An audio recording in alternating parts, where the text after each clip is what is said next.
जय श्री कृष्णा। कैसे हैं आप लोग फ्रेंड्स। आज का जो ये वीडियो होने जा रहा है काफ़ी महत्वपूर्ण होने जा रहा है। आज हम चर्चा करने जा रहे हैं मकर राशि के 29 मार्च के वीडियो की, क्योंकि इसमें हम चर्चा करेंगे राहु का काल सर्प। क्योंकि आपको आगामी समय में राहु का काल सर्प व्याधित करने जा रहा है और ज्योतिष शास्त्र में इसे बहुत बड़े दुर्योग की संज्ञा दी गई है। लेकिन उस दुर्योग से भी बचने के मार्ग बताए गए हैं। इस दुर्योग में भी क्योंकि ग्रह की प्रचंडता ऊर्जा जो होती है वो बहुत ज़्यादा बढ़कर प्राप्त होती है। ऐसे में हमको क्या प्रभाव मिलेंगे और इनका हमारे जीवन पर प्रतिकूल या सकारात्मक किस तरीके से प्रभाव पड़ता देखा जाएगा। क्योंकि 12 प्रकार के काल सर्प होते हैं और 12 प्रकार के काल सर्प में आप किस काल सर्प से व्याधित होने जा रहे हैं, उसकी प्रचंडता क्या रहेगी, उस प्रचंडता में आपको कहीं से आशा की किरण नजर आएगी या नहीं आएगी, इन सभी विषयों को इस वीडियो में इंक्लूड करेंगे। लेकिन पहले हम इसके प्रभावों को जान लेते हैं। काल सर्प योग जो होता है यह आपको संघर्षपूर्ण जीवन देता है, मेहनत का पूरा फल ना मिलना, आर्थिक और स्वास्थ्य समस्याएं उत्पन्न करता है, अचानक धन हानि के कारण निमित्त करता है, मानसिक तनाव देता है और साथ ही साथ विवाह संबंधों में उग्रता, प्रचंडता और विवाह में देरी। देखिए, विवाह के लिए राहु की एक विशेष बात मैं आपको बता दूं कि विवाह हो या कोई संबंध हो, राहु वहां पर रिश्तों को तोड़ते नहीं हैं। जबकि मंगल या सूर्य जैसा ग्रह यदि रिश्तों में दरार उत्पन्न करता है तो वो सीधे झटके से रिश्तों को तोड़ देता है, लेकिन राहु कभी भी रिश्तों को तोड़ते नहीं हैं। अब यह जो आपके जीवन में प्रचंडता या उग्रता रहेगी, किस मात्रा तक रहेगी और कब से कब तक प्रभावित करेगी, और साथ ही साथ इसमें बीच में कुछ ऐसे अंतराल भी आएंगे जब यह काल सर्प आपको नहीं बांधेगा, तब काल सर्प दोष से आप पूर्णतया मुक्त रहेंगे। उन सभी चीज़ों की इस वीडियो में डिटेल में चर्चा करेंगे। लेकिन पहले थोड़ा सा जान लेते हैं कि 12 प्रकार के काल सर्प, 12 प्रकार के काल सर्प भावगत इनके स्वभाव या प्रभाव में परिवर्तन आता है। सबसे पहला काल सर्प अनित, कुलित, वासुकी, शंखपाल, पद्म, महापद्म, तक्षक, कर्कोटक, शंखचूड़, घातक, विस्तर और शेषनाग, ये 12 प्रकार के काल सर्प होते हैं जो भाव के अनुसार आपको प्रभावित करते हैं। अब यदि ऐसे में गोचर में भी आपका काल सर्प बना हुआ हो और आपके बर्थ चार्ट में भी काल सर्प बना हुआ हो तो फिर इसका मतलब ये है कि प्रचंडता बड़े व्यापक पैमाने पर किसी व्यक्ति को प्राप्त होती हुई देखी जाएगी। साथ ही साथ क्योंकि ये आपके धन भाव और अष्टम भाव में निर्मित होगा। देखिए, ये निर्मित किस तरीके से होता है। राहु यानी सर्प का मुख, केतु यानी सर्प का धड़, जब इसके मध्य में अन्य सभी 7 ग्रह आ जाएं तो यह काल सर्प योग बन जाता है और इस काल सर्प योग का प्रभाव आपको प्रभावित करने लगता है। एक चीज और आपके लिए बहुत बड़ी राहत है। राहत ये है कि यदि ये काल सर्प आपके 7 ग्रहों को इस तरफ रख के बनता तब फिर आपको और ज़्यादा इसका 1.5 गुना प्रभाव बढ़कर प्राप्त होता, क्योंकि ये आपके पश्चिमोत्तर ग्रह माने जाते हैं। क्योंकि इस कुंडली में हम पूर्व, पश्चिम, उत्तर, दक्षिण यानी कि 10 दिशाओं की भी व्याख्या करते हैं। तो इस कुंडली के माध्यम से जो आपके पूर्वोत्तर ग्रह होते हैं उगते हुए क्रम के ग्रह माने जाते हैं। जैसे सूर्योदय के समय आभा का कुछ और प्रकाश होता है, सूर्यास्त के समय आभा का कुछ और अस्तित्व होता है, वही चीज़ें यहाँ पर मानी जाती हैं। और ये पूर्वोत्तर क्रम में एक चीज़ तो आपके लिए अच्छी हो रही है कि आपको प्रचंडता या उग्रता उतनी ज़्यादा बढ़कर नहीं मिलेगी।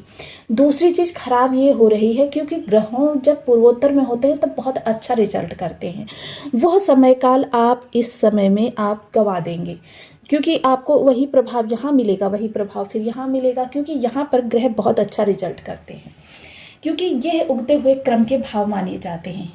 तो ये सारी चीज़ें डिटेल में हम चर्चा करेंगे, तो और ये भी जानेंगे कब से कब तक आप प्रभावित रहेंगे और इसके वह महत्वपूर्ण उपाय क्या है कि आपको काल सर्प नहीं प्रभावित करेगा। इन सभी विषयों के साथ इस वीडियो को आगे बढ़ाते हैं। तो यदि आपके लग्न में 10 नंबर बना हुआ है तो ये राशिफल आपके लिए है। यदि कुंडली में कहीं भी चंद्रमा के साथ 10 नंबर बना हुआ है तो ये राशिफल आपके लिए। कुंडली ना होने की स्थिति में आप इसे नाम राशि से भी देख सकते हैं। यदि अभी तक आपने अपने इस चैनल को सब्सक्राइब नहीं किया है तो प्लीज़ सब्सक्राइब कर लीजिए, वीडियो को लाइक कर दीजिए, चैनल को शेयर कर दीजिए। इससे होगा क्या कि हमारे आने वाले हर वीडियो की नोटिफिकेशन मिल सकेगी आपको सबसे पहले। एक प्यारा सा कमेंट करना बिल्कुल ना भूलें। कमेंट से हमें बहुत मोटिवेशन मिलता है, हौसला मिलता है और ये पता चलता है कि आप और क्या जानना चाहते हैं। सबसे पहले मैं आपको इसकी अच्छी बात बता दूं। इस काल सर्प की जो अच्छी बात होगी, सबसे पहले इस काल सर्प की अच्छी बात होगी, ये महीने के सिर्फ 15 दिन आपको प्रभावित करेगा। 15 दिन आप रियलाइजेशन मतलब अच्छे दिन रहेंगे आपके। अब वो 15 दिन किस तरीके से अच्छे रहेंगे, क्योंकि देखिए चंद्रमा की गति बहुत तेज है। ये अब आपके लिए वरदान स्वरूप सिद्ध होने जा रही है। चंद्रमा की गति जब यहाँ से चंद्रमा का गोचर होना प्रारंभ होगा और यहाँ तक होगा, तब तक आपका काल सर्प चलेगा। और जब चंद्रमा इस भाव को क्रॉस करके भाग्य भाव में आएगा, तब आपका काल सर्प जो होगा यहाँ तक के लिए खत्म रहेगा, क्योंकि चंद्रमा इसको तोड़ेंगे। तो ये आपके लिए अच्छी बात रहेगी। अगर इसका समय काल मैं बताऊं आपको, तो ये 11 अप्रैल से आपको प्रभावित करने जा रहा है और 22 अगस्त तक, 11 अप्रैल से लेकर 22 अगस्त तक आपका जो समय काल रहेगा वो काल सर्प से प्रभावित रहेगा। इसमें काल सर्प आपको बहुत ज़्यादा बाधित करेगा, आपकी चीज़ों को रोकेगा।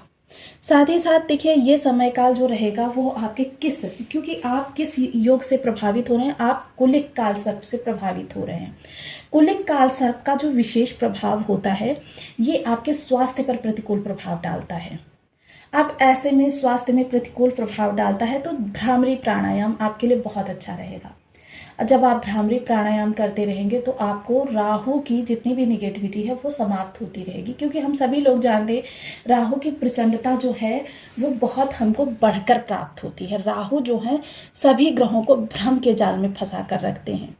सबसे पहले दूसरी क्या है, विवाह संबंध जो होते हैं वो विवाह संबंधों में टकराव।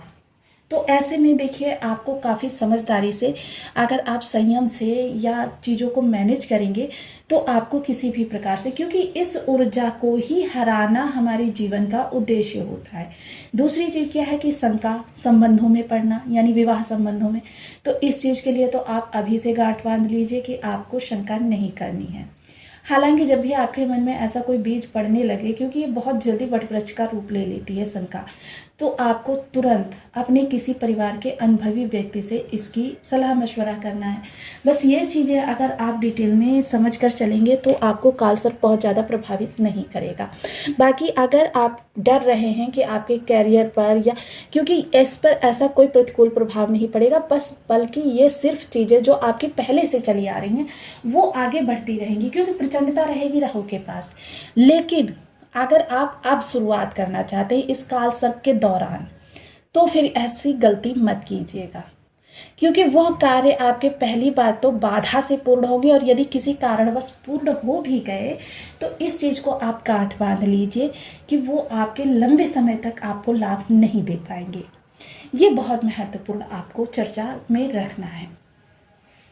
साथ ही साथ आपको एक चीज़ का और विशेष ध्यान रखना है कि काल सर्प योग जो होता है वह जीवन में बहुत ज़्यादा विषमता, भ्रम और ऐसी चीज़ों को करने के लिए प्रेरित करता है जो कि हम अगर नैतिकता के दृष्टिकोण से देखें तो वो उचित नहीं होती हैं। लेकिन व्यक्ति जोश जोश में या भावावेश में उन कार्यों को कर देता है, शब्दों को बोल देता है। विशेषता वाणी के भाव में है तो आपके शब्दों से ये चीज़ें होंगी। तो शब्दों का जो खेल है वो आपको बहुत संभाल कर खेलना है। साथ ही साथ खान पान के लिए बहुत ज़्यादा आपको अलर्ट रहना है। इस दौरान संभव हो तो देखिए आप ये जो नमक हम समुद्री यूज़ करते हैं, इस नमक को स्टॉप कर सकते हैं तो कर दें। इसकी जगह पर अगर सेंधा नमक प्रयोग कर सकते हैं, सेंधे नमक का प्रयोग करें। उससे क्या होगा, ये आपको काल सर्प की प्रचंडता में कमी लाएगा। देखिए इस बात का ध्यान रखिएगा, मैं ये नहीं कह रही हूँ कि पूर्णतः समाप्त कर देगा, बल्कि प्रचंडता में कमी लाएगा। ये आपके लिए अच्छा होगा। दूसरा, पैतृक संपत्ति, धन संचयन, ये महत्वपूर्ण बिंदु रहेंगे। अब पैतृक संपत्ति और धन संचयन, इनके लिए आपको क्या करना है, देखिए विशेषतः पैतृक संपत्ति से संबंधित यदि कोई इशू आपकी लाइफ में चल रहा है, इस समय कोई भी निर्णय ना लें। अगर लेना है तो अभी ले लीजिए या फिर बाद में लीजिएगा। इस दौरान आपको कोई भी निर्णय नहीं लेना है। दूसरा क्या है कि आपको देखिए वह कार्य करने हैं कि जहाँ पर संचित धन ना निकालना पड़े। बेशक आप परिवार के वरिष्ठ जो जन होते हैं उनसे मदद मांग लीजिए, लेकिन अपना संचित धन इस समय मत निकालिए। अगर आपको आवश्यकता है, परिवार में बुजुर्ग होते हैं, बड़े होते हैं, उनसे आप मांग लीजिए। देखिए, अपनों से मांगने में किसी प्रकार की कोई छोटापन नहीं होता। दूसरी चीज़ क्या है, देखिए ये काल सर्प आपको वाणी के ही माध्यम से, यदि आप वाणी की सकारात्मकता से प्रयोग करेंगे, वाणी के माध्यम से ही आपको बुलंदी तक भी ले जा सकता है। आप इसके विशेष उपाय सुनिए। जिन लोगों के बर्थ चार्ट में भी है वो भी इसको ध्यान से सुने और इसको करके वो अपने काल सर्प से पूर्णतया मुक्त हो सकते हैं। सबसे पहले भगवान भोलेनाथ, क्योंकि वही देखिए सर्प को धारण करते हैं और सर्प को हराने की शक्ति उन्हीं के पास है। महामृत्युंजय मंत्र का नियमित रूप से जप कीजिए। माला अपने समयानुसार निर्धारित कर लीजिए। कम से कम अगर कर सकते हैं तो 7 माला अवश्य करें, अन्यथा 1 माला तो आपको करनी ही करनी है। इसके अतिरिक्त देखिए, चांदी के नाग नागिन बनवाकर आपको भगवान भोलेनाथ को शिव सहस्त्र नाम का जप करते हुए अर्पण करने हैं। ये क्रिया आप वैसे तो नागपंचमी को की जाती है, लेकिन अमावस्या या आप सोमवार को, शनिवार को, इन दिनों में कर सकते हैं।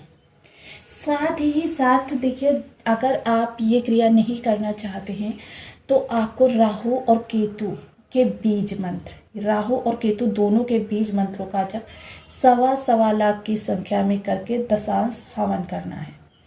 ये क्रियाएं जो हैं ये आपको पूर्णतया काल सर्प दोष से मुक्त करती हैं। इसके अतिरिक्त यदि मैं कहूँ आपको कि इस दौरान आपको भ्रम जनित स्थिति से बिल्कुल अलग रहना है। अपने माइंड को जितना संभव हो सके उतना आपको भ्रम से बचाना है। वहीं इस दौरान चंद्रमा की शुभता के लिए भी जो मैंने आपको पूर्णमासी वाला उपाय बताया रखा है, वह उपाय आप प्रत्येक पूर्णमासी को अवश्य करें। इससे क्या होगा, चंद्रमा जब इन भावों में आएंगे तो इन भावों को वो बलि करेंगे, अपनी शक्ति प्रदान